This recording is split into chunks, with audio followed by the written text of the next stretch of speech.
Welcome to HOA Meltdown Moments. The vendor showed up fast because she kept them paid.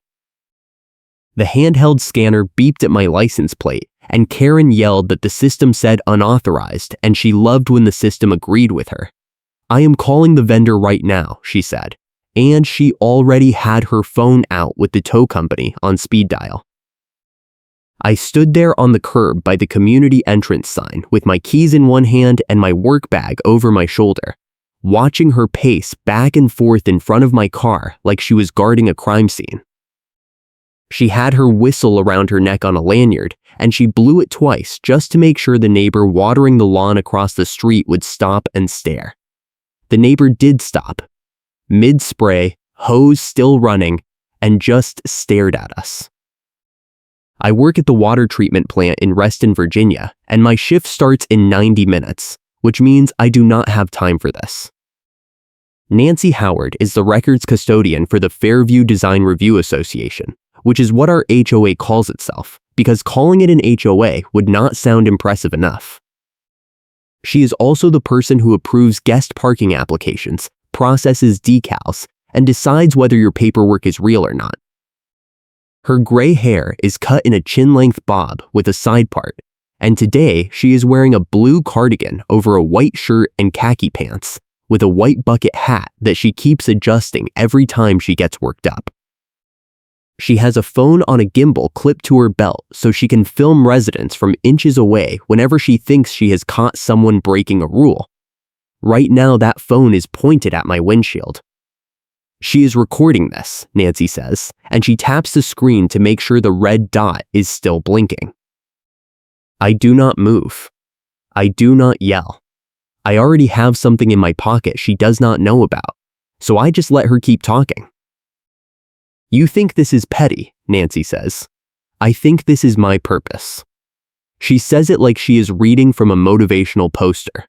I have heard her say it before. Last month she said it when she denied my first guest parking application because I used blue ink instead of black. 2 weeks ago, she said it when she rejected my second application because the date format was wrong.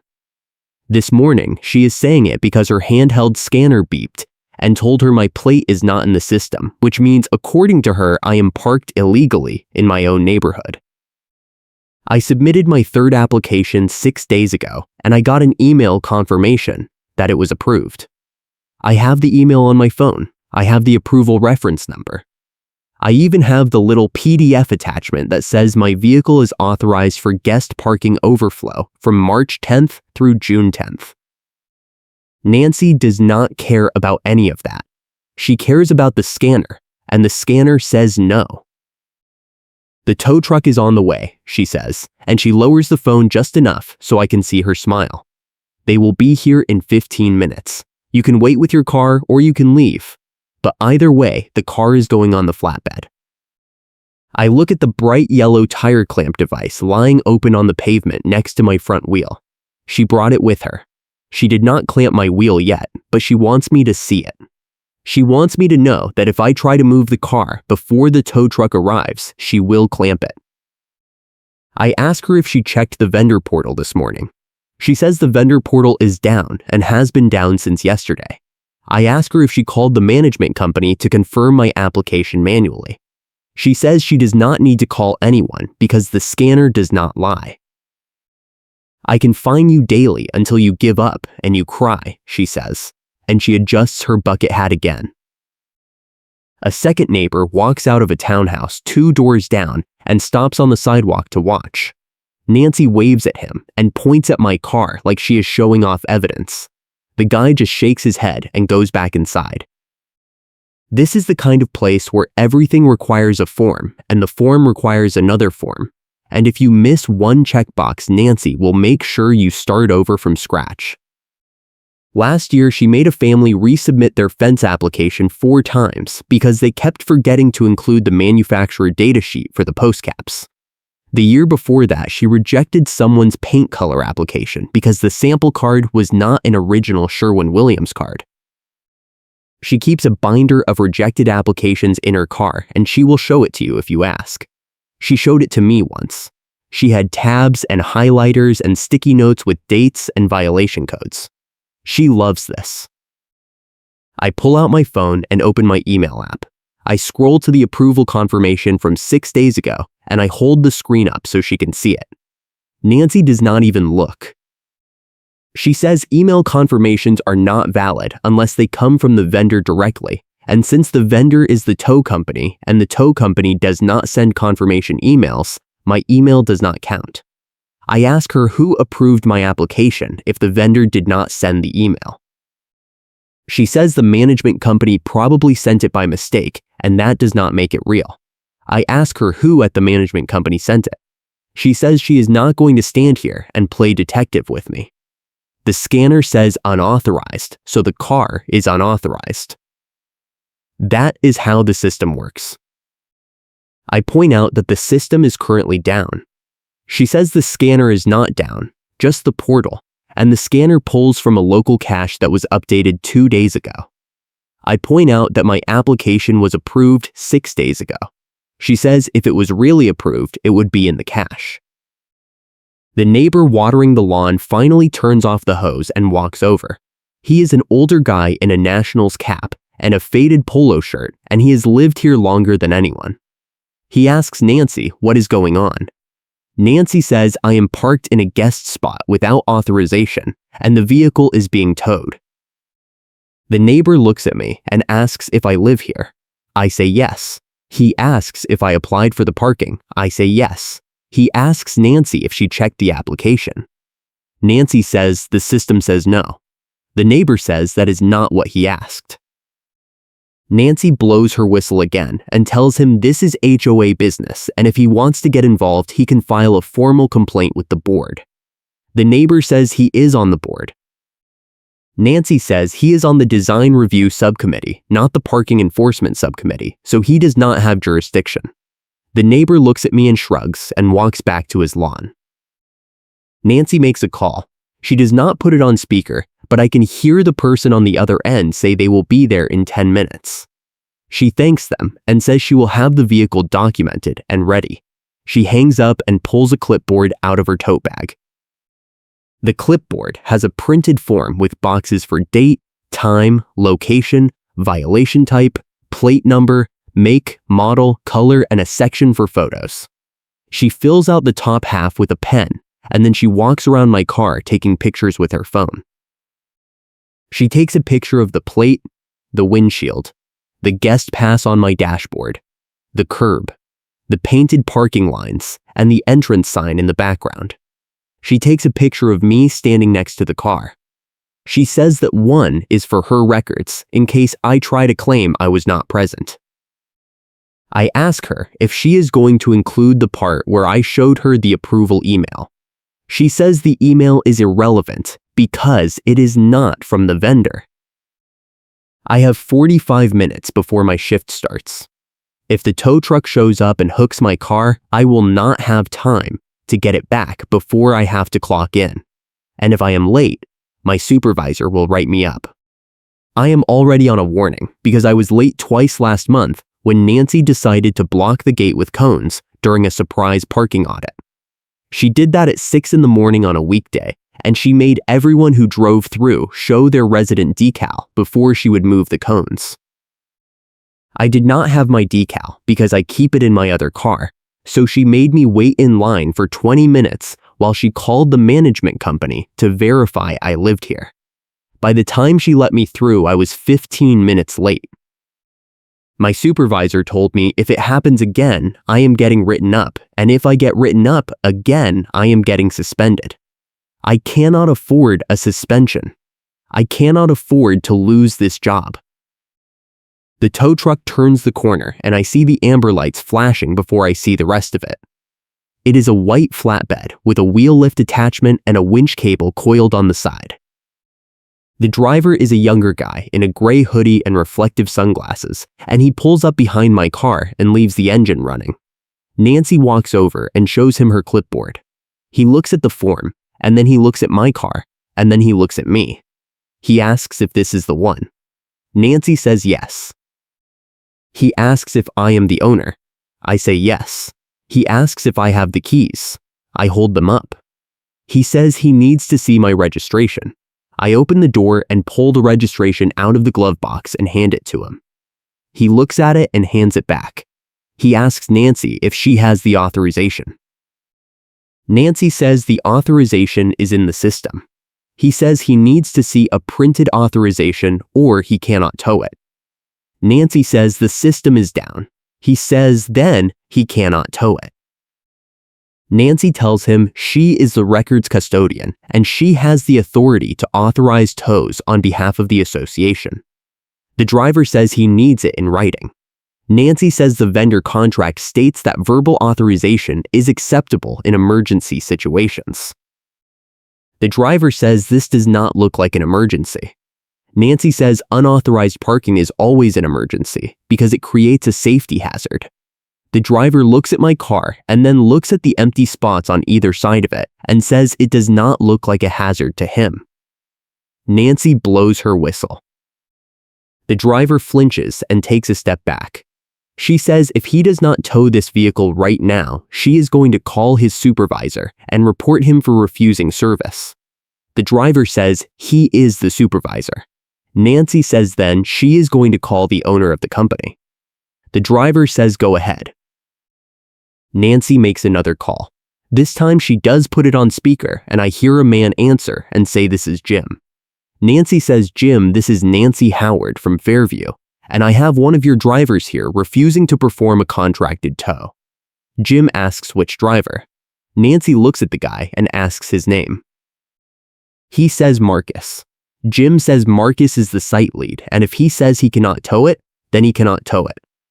Nancy says the contract requires immediate response for violations. Jim says the contract also requires written authorization, and if the system is down, she needs to email him a signed form.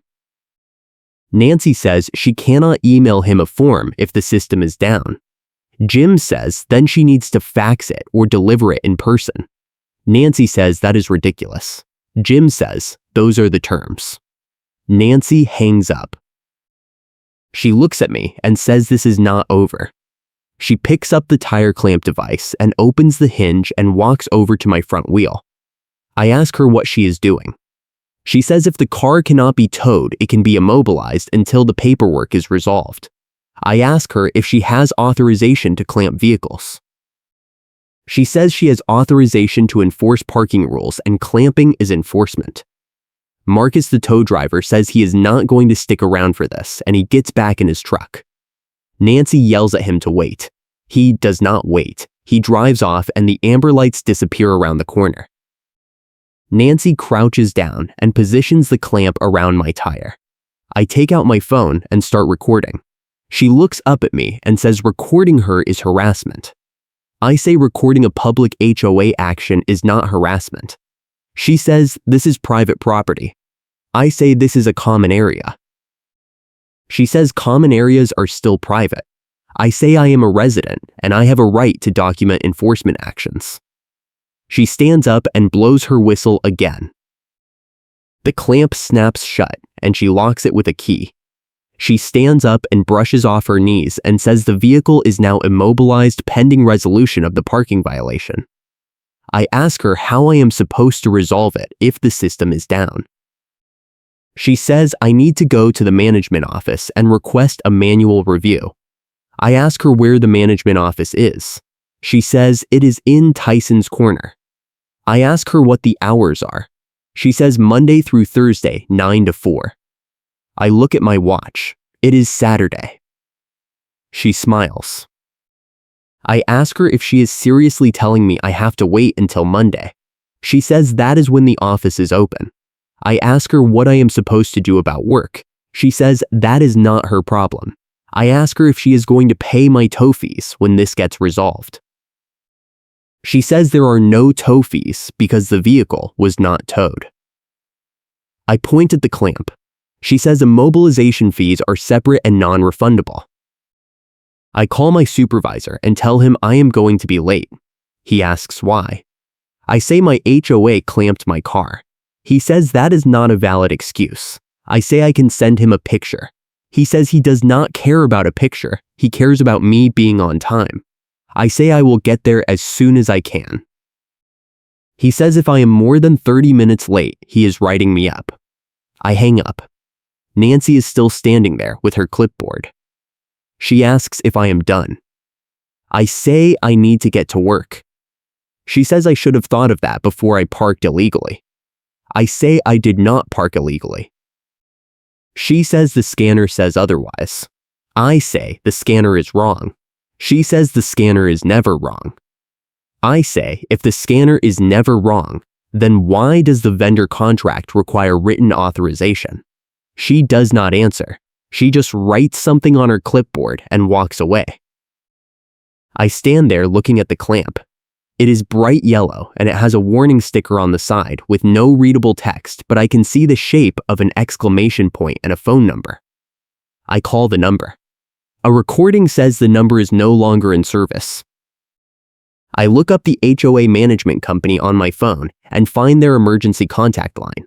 I call it. Another recording says the emergency line is only for life safety issues and all other calls should be directed to the main office during business hours. I hang up. I look at my car. I look at the clamp. I look at my watch. I have 35 minutes. The neighbor who is on the design review subcommittee walks back over. He asks if she really clamped it. I say yes. He says that is insane. I say I know. He says he has never seen her clamp anyone before. I say this is a first for me too. He asks if I want him to call someone. I ask who he would call. He says he does not know. I say that is what I figured.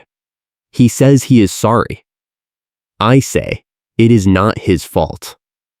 He says Nancy has been getting worse lately. I ask what he means. He says she has been pushing for more enforcement powers and the board keeps giving them to her because no one else wants to deal with parking complaints. I ask if anyone has complained about her. He says people complain all the time but nothing happens because she keeps perfect records and technically she is not breaking any rules. I say clamping someone without written authorization sounds like breaking a rule. He says he will bring it up at the next board meeting. I ask when that is. He says 2 weeks from Thursday. I say that does not help me right now. He says he knows. I call a rideshare. The app says 12 minutes. I accept it. I grab my work bag and lock the car and walk to the curb to wait. Nancy is still in the parking lot taking more pictures. She takes a picture of the clamp from 3 different angles. She takes a picture of the guest pass on my dashboard again. She takes a picture of the entrance sign with my car in the background. She uploads everything to her phone and I see her typing something. A few seconds later, my phone buzzes. It is a notification from the Fairview neighborhood group chat. Nancy has posted a message that says another parking violator has been immobilized and reminds everyone that guest parking requires advance approval and valid decals. She has attached a picture of my car with the clamp on it. The message gets 3 reactions immediately. 1 thumbs up, 1 fire emoji, 1 crying laughing face. I do not respond. I have learned that responding in the group chat only makes it worse. The rideshare pulls up and I get in. The driver asks if I am okay. I say I am fine. He says he saw the clamp. I say I know. He says that is brutal. I say it is an HOA thing. He says he lives in an HOA too and they tried to fine him for parking his work van in his driveway. I say that sounds about right. He says he fought it and won. I ask how. He says he got a lawyer. I ask how much that cost. He says $2,000. I do not say anything. He drops me off at the plant and I clock in 4 minutes late. My supervisor is waiting at the time clock. He asks why I am late. I say my car got clamped. He says that is not an excuse. I say I know. He says this is my second warning, and if it happens again, I am suspended. I say I understand. He walks away. If you are enjoying this chaos, hit that like button and subscribe for more stories where the HOA tries to bury someone and the paperwork buries them back. I work a 12-hour shift. I spend the first 2 hours distracted and the next 10 trying not to think about the clamp sitting on my tire. At lunch, I check the group chat and see that Nancy has posted 3 more updates. The first one says the immobilized vehicle is still in violation and the owner has not contacted the management office. The second one says she is drafting a formal complaint to the board about residents who ignore parking policies. The third one is a photo of a different car with a warning sticker on the windshield and a caption that says guest parking enforcement continues. Someone in the chat asks if Nancy is getting paid for this. Nancy responds that she volunteers her time because she cares about property values. Someone else asks if there is a way to appeal parking decisions. Nancy responds that appeals must be submitted in writing to the management office within 10 business days of the violation notice. I make a note of that. When my shift ends, I take another rideshare back to my car. The clamp is still there. The guest pass on my dashboard is still there. Nancy is not there, but someone has left a printed notice tucked under my wiper blade. The notice says my vehicle is in violation of Fairview Design Review Association Parking Policy, Section 4.2, Subsection C, and I have 72 hours to remove the vehicle, or it will be towed at my expense. It says immobilization fees are $50 per day and must be paid before the clamp is removed. It says I can pay online or in person at the management office. It says if I do not pay within 72 hours, the fees will increase to $100 per day and a lien may be placed on my property. It is signed by Nancy Howard, records custodian. It is dated today. I take a picture of the notice. I take a picture of the clamp. I take a picture of my dashboard with the guest pass visible. I take a picture of the entrance sign with my car in the background. I email all of the pictures to myself with a timestamp. I call the management office main line even though I know they are closed. The voicemail says their hours are Monday through Thursday, 9 to 4, and I can leave a message. I leave a message. I say my name and my address and my phone number, and I explain that I have an approved guest parking application and my car has been clamped anyway, and I need someone to call me back as soon as possible. I say I have documentation, and I am happy to provide it. I hang up. I sit in my car with the door open and my feet on the pavement, and I stare at the clamp. The neighbor who is on the design review subcommittee walks over. He says he talked to another board member. I ask what they said. He says they are not happy about the clamp, but they do not want to override Nancy without seeing the documentation first. I ask when they can see the documentation. He says at the next board meeting. I say that is 2 weeks away. He says he knows. I ask if there is an emergency meeting process. He says technically yes, but it requires a majority vote of the board to call one, and Nancy is on the board, so she would have to vote to investigate herself. I say that is not going to happen. He says probably not. I ask him if he knows anyone who has fought Nancy before and won. He thinks for a second and then says there was a guy last year who got a fine overturned. I ask how. He says the guy found an error in the rule citation and proved the fine was based on a policy that did not exist. I ask what happened to the guy. He says he moved out 3 months later. I ask if Nancy had anything to do with that. He says he does not know, but the guy did get flagged for a dozen code violations in his last 2 months, and the management company sent him a letter saying he was a problem resident. I say that sounds like retaliation. He says it probably was, but the guy did not want to fight it anymore. I say I do not blame him. The neighbor says Nancy is good at making things miserable until people give up. I say I am starting to notice that. I spend the weekend looking up HOA laws in Virginia. I find out that HOAs are required to follow their own governing documents, and that any enforcement action has to be based on a rule that actually exists. I find out that HOAs cannot impose fees that are not disclosed in the governing documents, and that any fee increase has to be approved by the board in a recorded vote. I find out that residents have the right to inspect HOA records and that the HOA has to provide copies within a reasonable time frame. I find out that if the HOA refuses to provide records, I can file a complaint with the Virginia Common Interest Community Board. I print out the relevant statutes. I print out my governing documents. I print out my guest parking application and the email confirmation.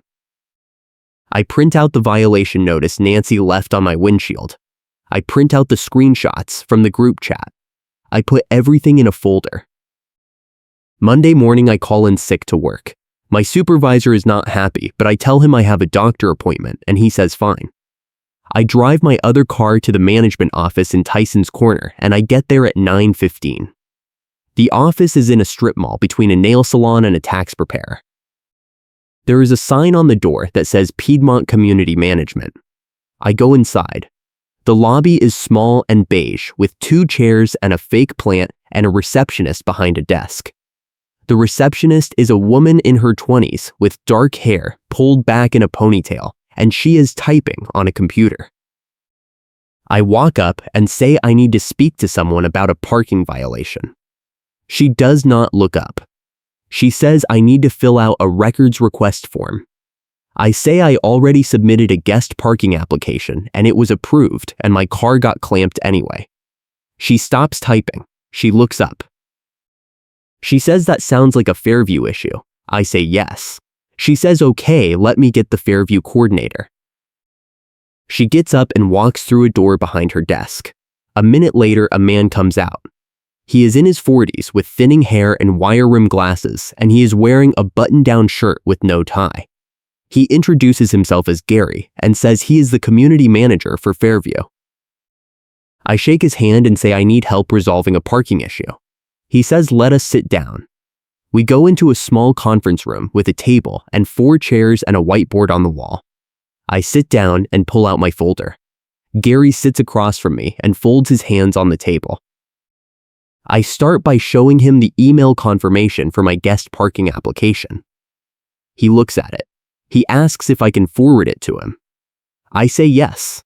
He gives me his email address and I forward it while we are sitting there. He checks his phone. He says he got it. He says according to this, the application was approved on March 4th. I say correct. He says today is March 10th.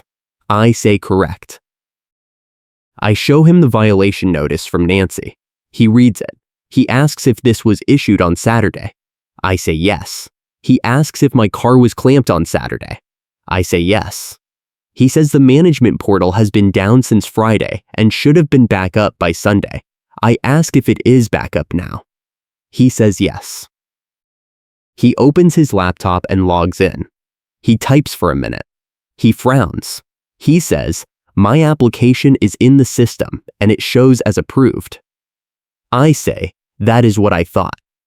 He says, but there is a note in the record that says the application was flagged for review. I ask what that means. He says it means someone put a hold on it. I ask who. He clicks a few more times. He says the note was added by Nancy Howard on March 5th. I say that was the day after it was approved. He says correct. He says the note says the application needs additional verification before the decal can be issued. I ask what kind of verification. He says it does not say. I ask if there is a policy that allows her to flag applications like that.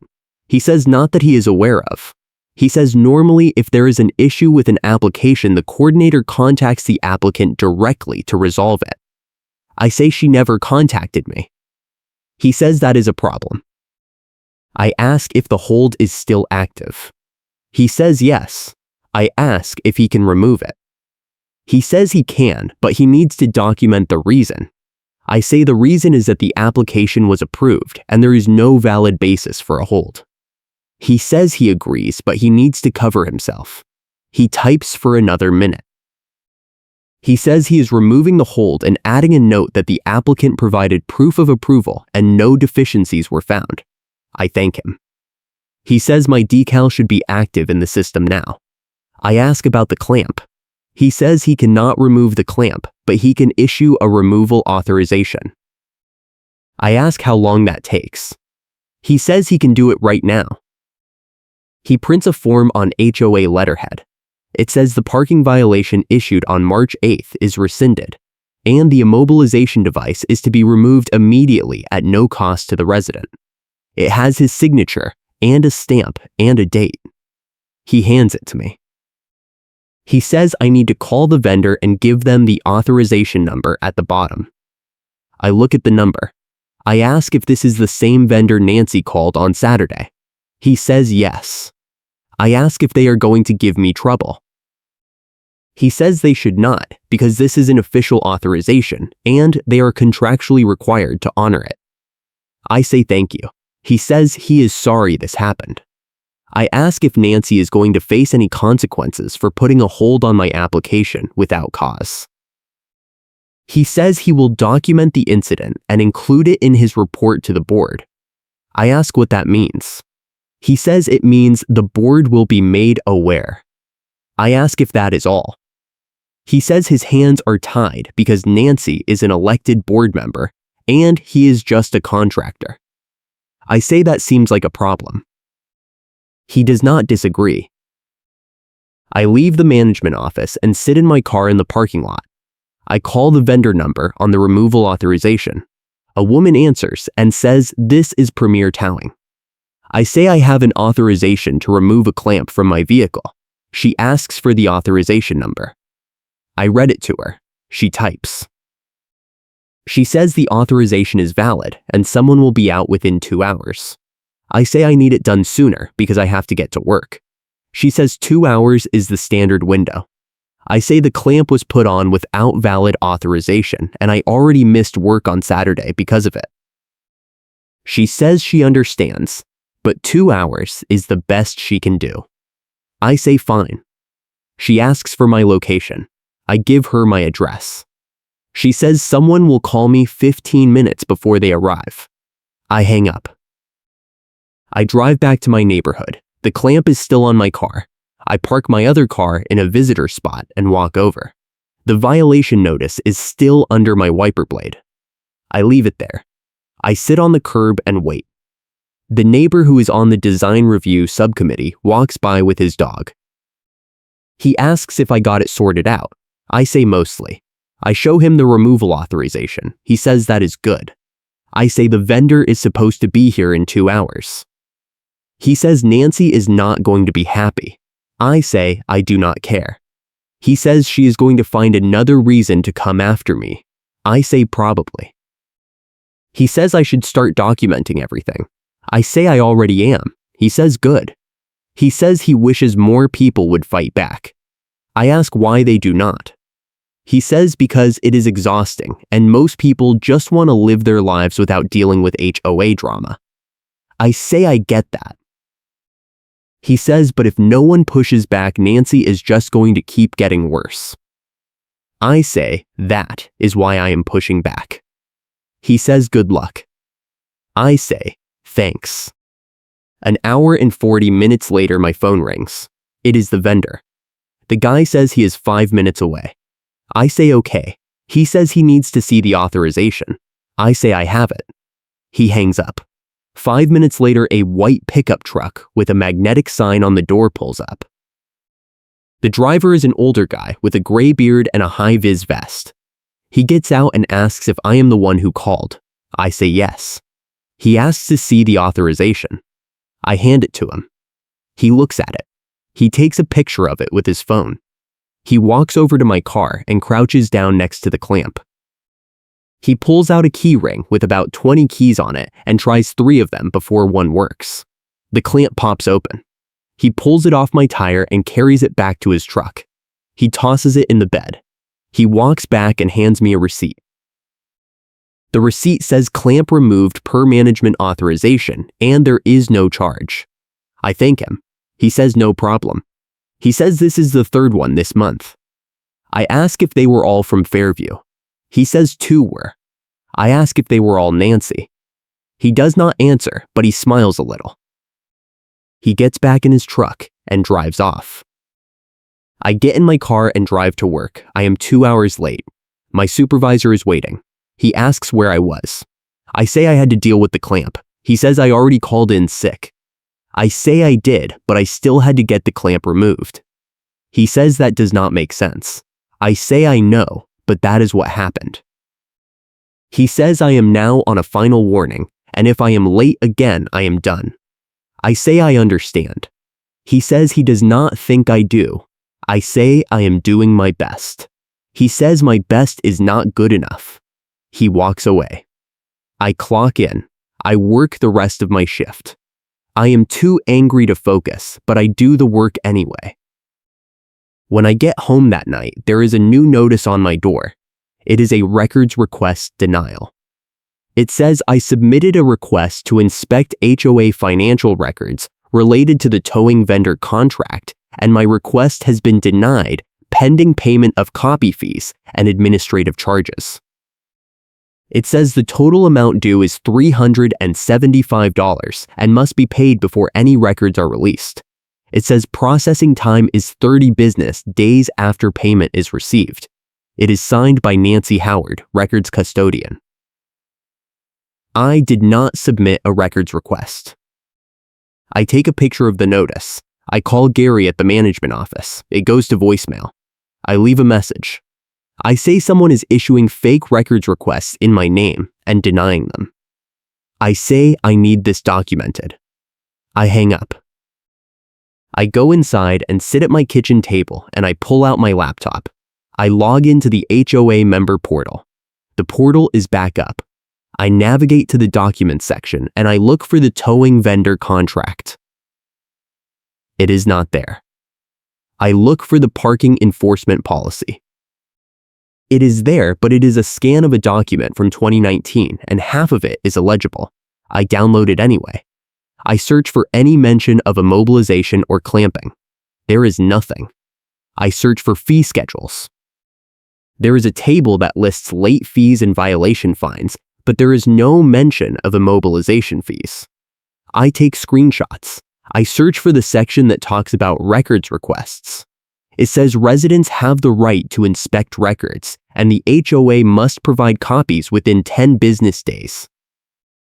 It says reasonable copy fees may apply, but does not define what reasonable means. It says administrative charges are not allowed unless specifically authorized by the board. I take more screenshots.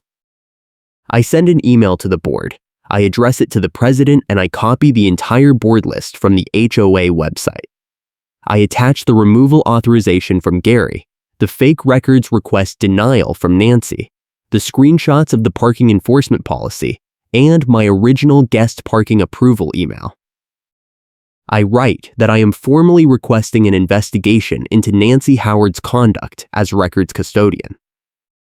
I write that she placed an unauthorized hold on my approved parking application, issued a violation notice without basis, clamped my vehicle without proper authorization, and is now issuing fake records request denials to obstruct my access to HOA documents. I write that her actions are causing me to miss work and are putting my employment at risk.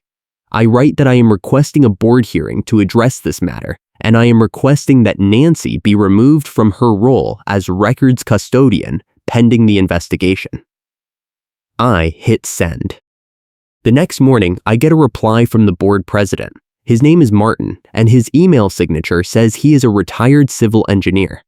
He writes that he received my email, and he is concerned about the allegations.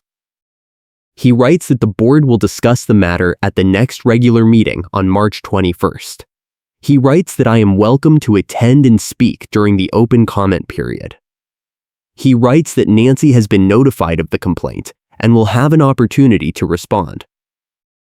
He writes that in the meantime, he is asking Nancy to refrain from any further enforcement actions related to my property. He writes that he appreciates my patience. I write back and say I appreciate his response, but I cannot wait until March 21st because I am at risk of losing my job due to the disruptions Nancy has caused. I write that I am formally requesting an emergency board meeting under the bylaws. I attach a copy of the relevant bylaws section. I hit send. Martin replies 2 hours later. He writes that he has consulted with the other board members and they have agreed to hold an emergency meeting on March 14th at 7 in the evening at the clubhouse. He writes that the meeting will be limited to the complaint against Nancy and related parking enforcement issues. He writes that I will have 15 minutes to present my case and Nancy will have 15 minutes to respond. He writes that the board will deliberate and issue a decision by the end of the meeting. He writes that the meeting is open to all residents. I write back and say thank you. I start preparing. I print out everything. I print out the approval email. I print out the violation notice. I print out the removal authorization. I print out the fake records request denial. I print out the screenshots of the parking enforcement policy. I print out the bylaw sections about records access and enforcement procedures. I print out the email chain with Martin. I print out the group chat screenshots where Nancy posted about my violation. I put everything in a binder with tabs. I write a script for my presentation. I time myself. It takes 12 minutes. I cut it down to 10. I practice 3 more times. I am ready. March 14th arrives. I get home from work at 6:30. I change into clean clothes. I grab my binder. I drive to the clubhouse. The clubhouse is a small building near the community pool with a meeting room and a kitchenette. There are about 15 people already there when I arrive.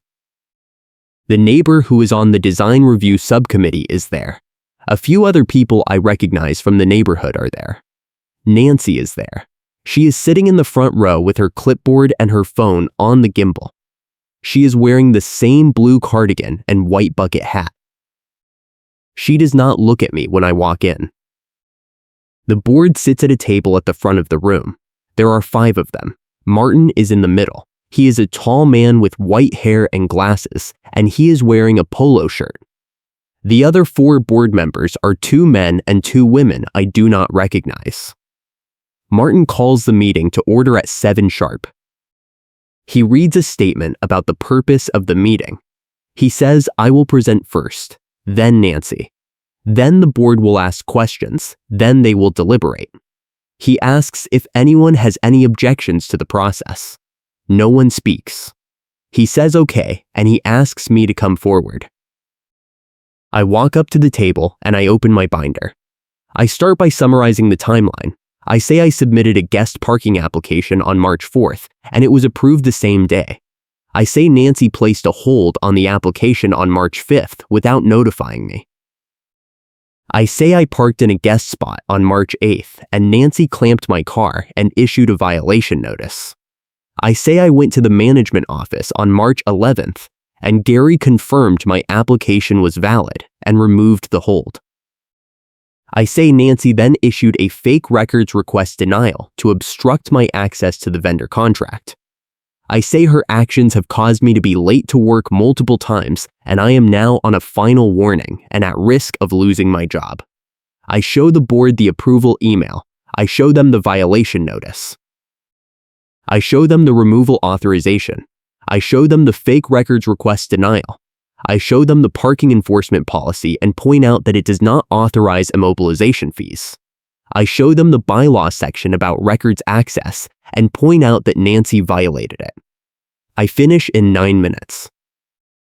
Martin thanks me and asks if I have anything else to add. I say yes. I pull out one more document. I say I also have a vendor email admitting Nancy told them to ignore my approved application.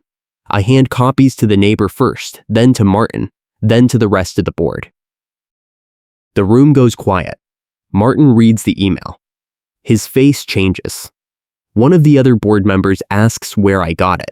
I say I submitted a public records request to the vendor under Virginia law and they provided it. I say the email is dated March 5th and it is from Nancy to the vendor operations manager, and it says to flag my plate as unauthorized and not to update the system, even if the management office sends in approval. I say this proves Nancy sabotaged my application deliberately. Martin looks at Nancy. Nancy stands up. She blows her whistle. Martin tells her to sit down. She does not sit down. She says this is a setup and the email is fake.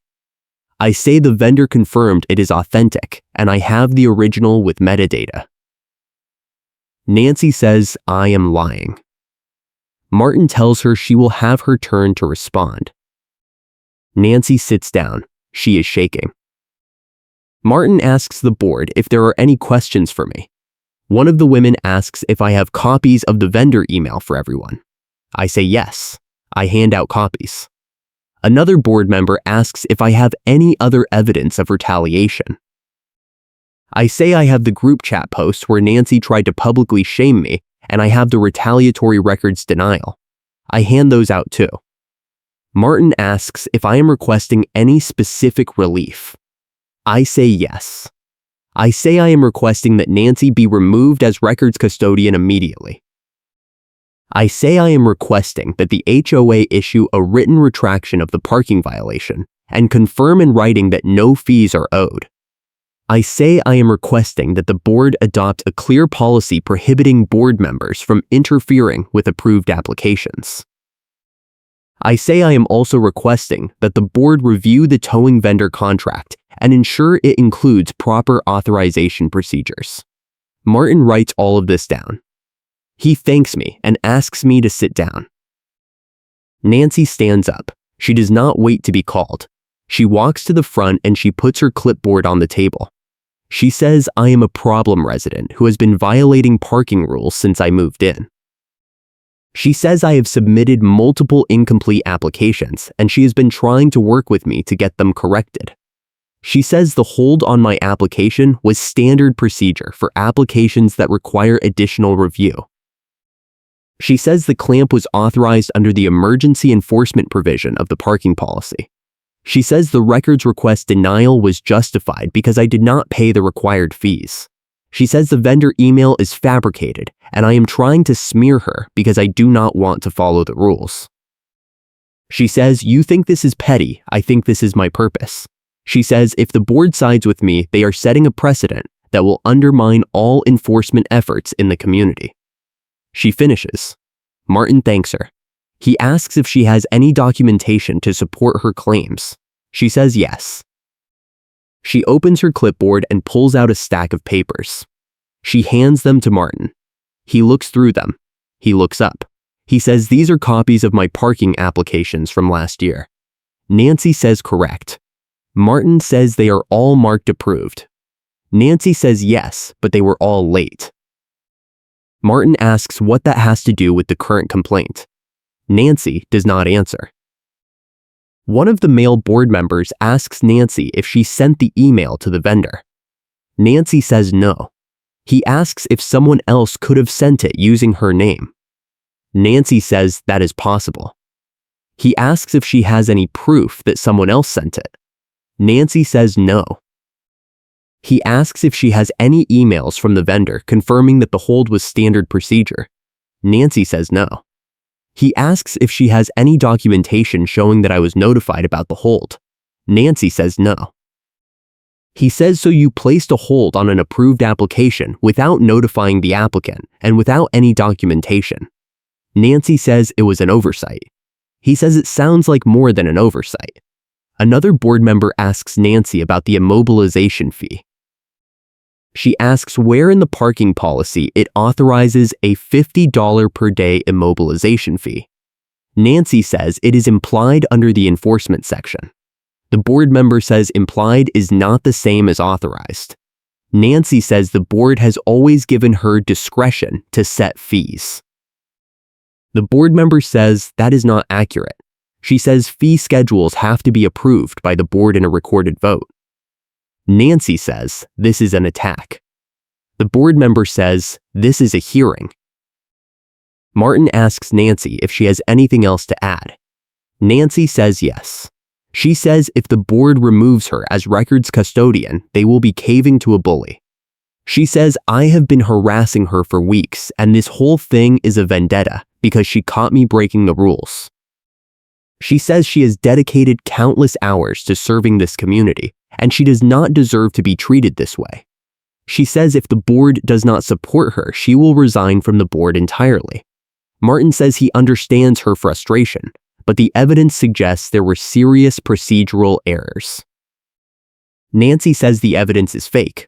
Martin says the vendor confirmed the email is real. Nancy says then the vendor is lying. Martin says he does not think that is likely. Nancy starts to say something else and then stops.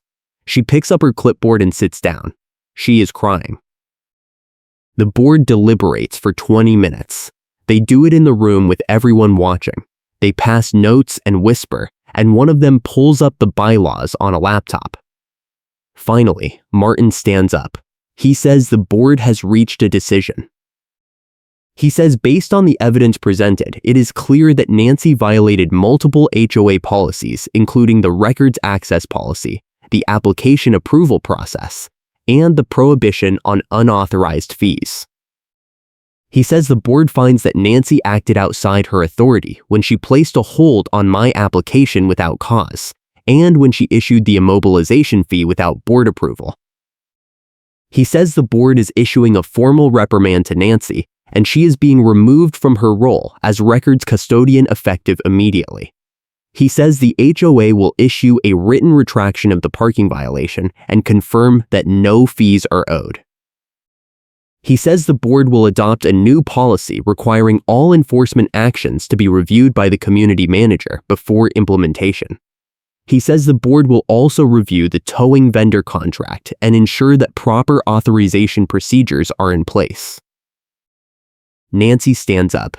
She says this is a sham and the board is making a huge mistake. She says she is resigning effective immediately. She says they will all regret this when the neighborhood turns into chaos. She picks up her clipboard and her phone on the gimbal and she walks toward the door. Someone in the audience asks if she wants to make a motion to adjourn on the record. A few people laugh. Nancy stops. She turns around. She says, "I am not making a motion."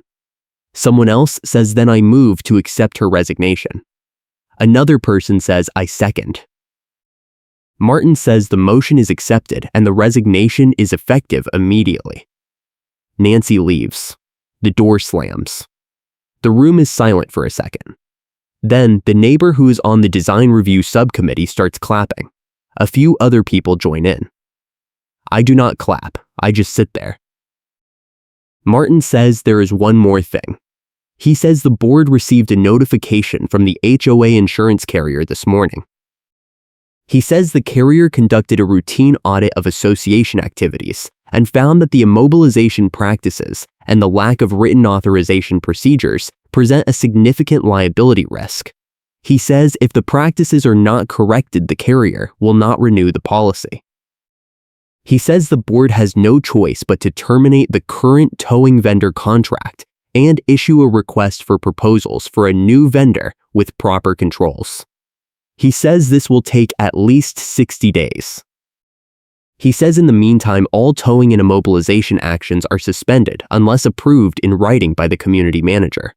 He says he is sorry it took an insurance risk warning to make the board act, but he is grateful that the issue was brought to their attention before someone got hurt or sued. Martin adjourns the meeting. People start to leave. The neighbor walks over and congratulates me. He says that was the most satisfying board meeting he has ever been to. I say thank you. He says he is glad I fought back. I say I am too. He says Nancy has been a problem for years and no one had the guts to stand up to her until now. I say I did not have a choice. He says most people would have just moved. I say I thought about it. He says he is glad I did not. He shakes my hand and leaves.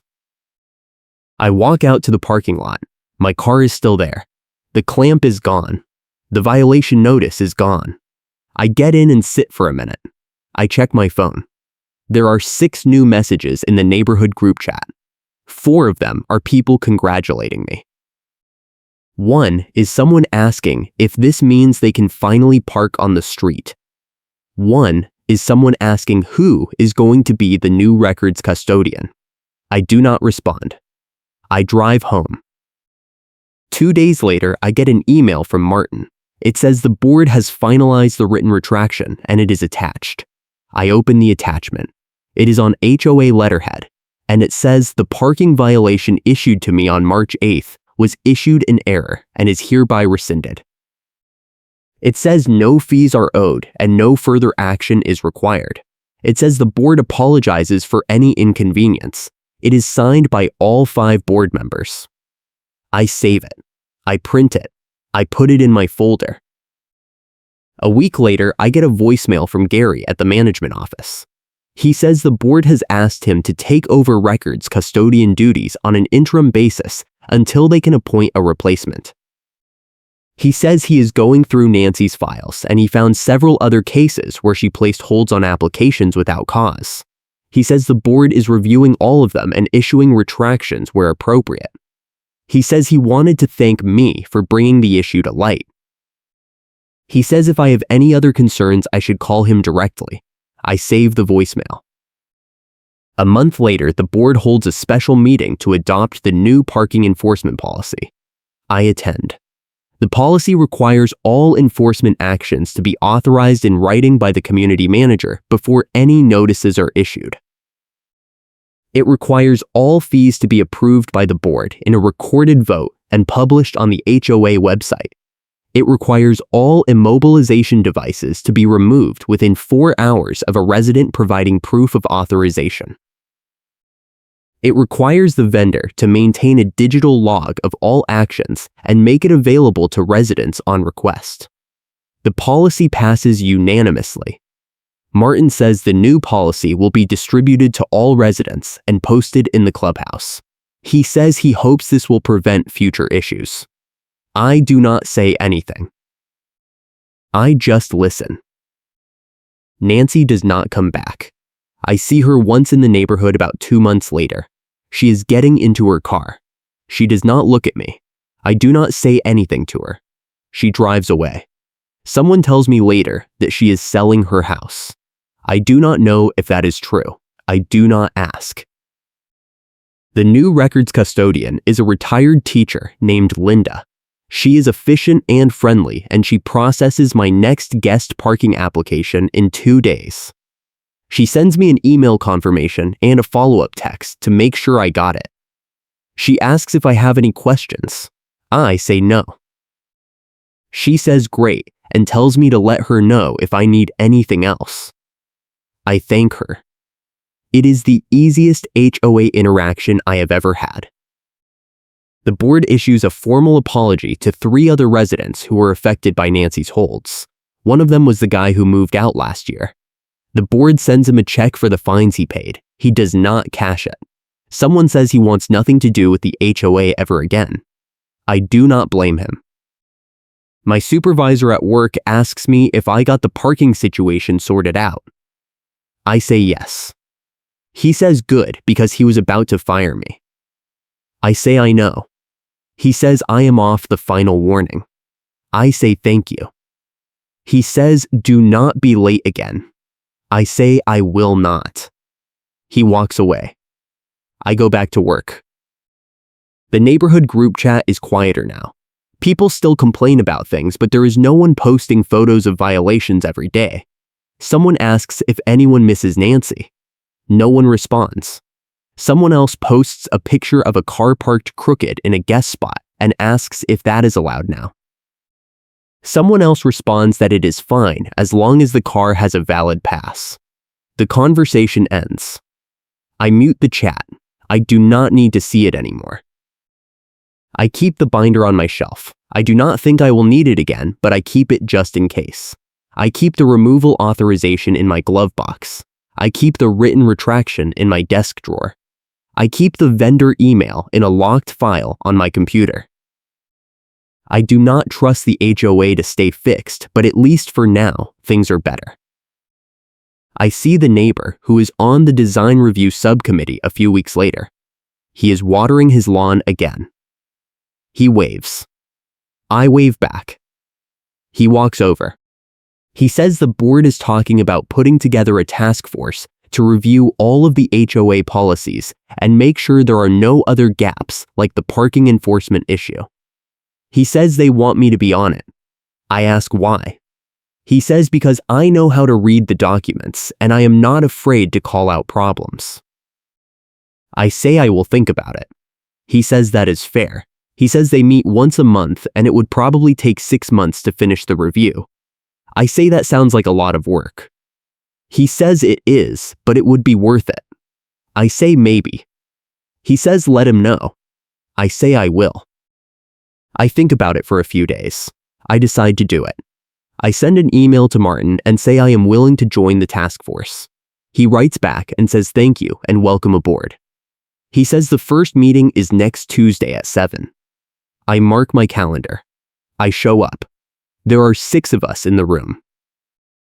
We spend 2 hours going through the governing documents and making a list of sections that need clarification or updating. It is boring, but it feels important. We schedule another meeting for the following month. I leave feeling like maybe I can actually make a difference here. The towing vendor contract gets terminated. The board issues a request for proposals and gets 3 bids.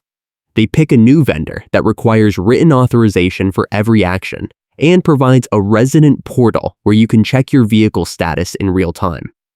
The new vendor starts in May. I test the portal. It works. My car shows up as authorized. I log out. I do not check it again unless I need to. Nancy sells her house in June. The listing goes up on a Wednesday and it is under contract by Friday. Someone in the group chat says she took a loss just to get out fast. Someone else says good riddance. I do not comment. The house closes in July. A young couple moves in. They have a dog and a baby and they seem nice. I wave to them when I see them. They wave back. They do not know about Nancy. They do not need to. The task force finishes the policy review in October. We present our recommendations to the board. The board adopts most of them. A few get tabled for further discussion, but overall, it is a success. Martin thanks everyone for their time. He says the HOA is in a better place because of the work we did. I believe him. I still do not trust the HOA completely, but I trust it more than I did 6 months ago. I still work at the water treatment plant. I still have the same schedule. I have not been late since the hearing. My supervisor has not said anything about it. I take that as a win. I keep my head down and do my job. I go home. I park in the guest spot sometimes just because I can. No one bothers me. No one clamps my car. No one leaves notices on my windshield. It is boring. It is perfect. I see the neighbor who is on the design review subcommittee one last time before the year ends. He is putting up Christmas lights. He asks how I am doing. I say good. He asks if I am glad I stayed. I say yes. He says he is glad too. He says the neighborhood feels different now. I ask how. He says it feels like people are not scared of the HOA anymore. I say that is a good thing. He says it is. He finishes with the lights and plugs them in. They look nice. I tell him so. He thanks me. I walk back to my house. I sit on my couch and I think about everything that happened. I think about the clamp and the hearing and the vendor email and Nancy walking out of the clubhouse. I think about how close I came to just giving up and moving. I think about how easy it would have been to let her win. I think about how satisfying it was to watch her lose. I do not feel guilty about it. She earned it. She tried to bury me with paperwork and rules and threats, and I buried her back with the same tools. That is how it works.